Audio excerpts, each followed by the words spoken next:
So number 3 ranked overall prospects going into this season, Jason Hayward out of the Atlanta Braves organization, and Jason last season played. He played in the the Carolina League and the South Atlantic League, combined hitting of 316 with 11 home runs and 56 RBIs. He was Baseball America's made the Baseball America Low Class A All-Star team. Also, Baseball America Minor League All-Star as well in September of this past year. And then he's also the South Atlantic League Most Outstanding Major League Prospect, as well as a couple of postseason appearances. And they say could be the caliber of a David, the mold of a David Parker. And there's also comparisons to Willie McCovey from Jason Hayward. Obviously don't know a lot about this kid, but another guy out of the Braves organization, and you're looking to see if the Braves are finally going to start to rebuild after making some trades for some people, and looking to finally come back to the glory years of the 90s that the Braves have been missing the last few years. So there's another prospect. So that's the number 3 prospect. I'm trying to find it. I know there's an Indians prospect up here pretty high. I gotta find him though, because I know you've probably got some interesting things to say about any Indians prospect. But the number 4 overall prospect, Rick Porcello, out of the Tigers organization, he played with last year with Lakeland. Actually, he started out with Lakeland. He's a pitcher. He was 8-6 with a 2.66 ERA in. Let's see, how many games was he in? He was in 24 games. 24 games, and he also was a All-Star in the Florida State League, and also a pitcher of the week a couple of times. They say this kid's got a lot of stuff. He's even being compared right now to Roy Halladay and Justin Verlander, Roy Oswalt, Josh Beckett, kind of combined. I mean, if you got a guy like that, nonetheless, you're going to think he's a top prospect. I mean, it's interesting that they put all this pressure on these guys coming out by putting these names after him. Can you believe that? I mean, can you believe that they would say that he's as good as those guys? Yeah, it's pretty hard to believe, but that's just human nature, pretty much. Comparing people to other people, and you know what I mean. I'm guessing this guy from just hearing the names that they're comparing to. Of course, he must be a right-hander. You know what I mean? And obviously he must be white because they're comparing him to a bunch of other white guys. You know what I mean? If if he was an African American, they'd be comparing him to Dave Stewart, or if he was Latino, they'd be comparing him to Pedro Martinez and Juan Guzman and that type. It's just human nature. It is what it is. I usually take it with a grain of salt. You know what I mean? And I mean, from what it sounds like, the guy played at Lakeland last year. Sounds like he's a couple years away from competing for a spot in the Tigers rotation. I'm sure he's one of these guys. They're watching his innings or whatnot, and I'm going to go out and say, 50-50 chance he blows out his arm before he even makes it to the major leagues. It seems, and you know what? That happens. Seem like that. Yeah, it seems like that happens. About 50% of the time. You know what I mean?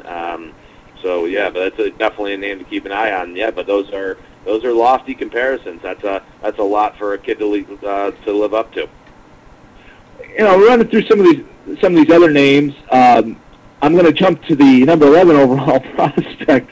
Can you guess who the number 11 overall prospect in all of Major League Baseball will be next year? Just take a wild stab. It's one of your favorite names. Adam Miller. No. It's Mike Moustakas. Oh, Mike Moustakas. Yeah, we had to mention him. It's been 3 weeks. Right, exactly.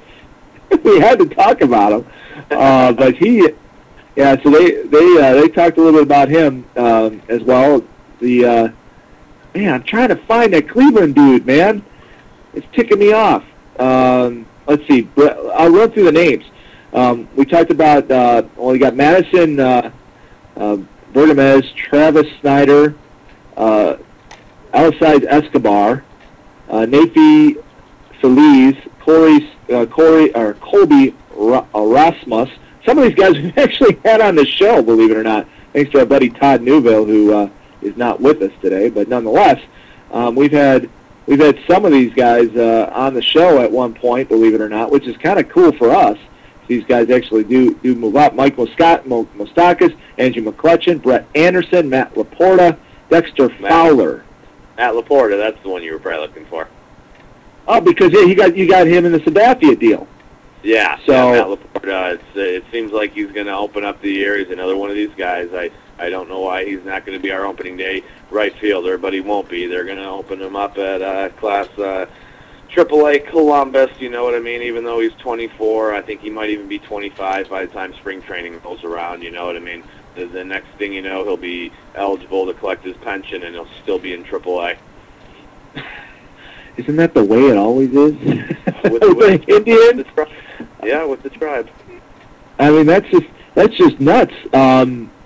You would think the way the Colts are. We got Colts talk going on in the chat room, so it got me thinking of Colts. Who cares about the Colts? They're gonna barely sneak into the playoffs, Elwood. You're lucky. You're lucky that they're gonna make it in the wild card. Super Bowl, here we come. Sure, you bet. I hope you got your airline tickets.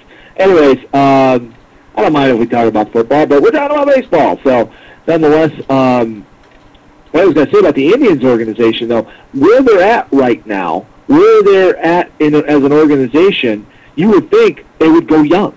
They would want to get all these guys that you said that have been stagnating in the minor leagues and move them up to the big club and say, let's see what we got here. Let's see what we got, so that way we know what we need to go and get. I mean, wouldn't you think that? Absolutely, and I mean, it won't be a complete overhaul. I mean, this is still the team that 14 months ago was in Game 7 of the ALCS, one game away from the World Series. They finished incredibly strong last year to finish with a incredibly mediocre 81-81 record, but I think at some point in the year they were 16 or 18 games under 500. So pretty miraculous that they did finish as strong as they did and ended up 500. But I don't think they're that far away with what Chicago's doing in the off season. It seems like they're almost rebuilding. It seems like every player they have is on the trading block. Tomey's a free agent. They got rid of Swisher. Talking about trading, Creedy's a free agent. They said Jermaine Dye is on the trading block. Juan Uribe, Bobby Jenks.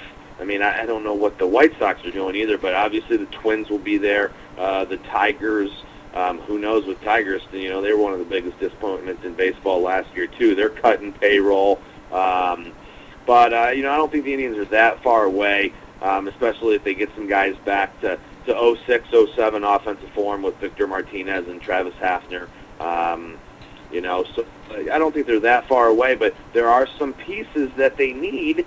And in my opinion, and I mean, I'm not their general manager. I'm just a fan. But in my opinion, some of these why not? Some of these pieces that they need, I think, are sitting in their high minor league level. Let's give them a chance, and instead of going out and giving Adam Dunn $10 million a year, which I don't think the Indians are going to do, but they've looked at that.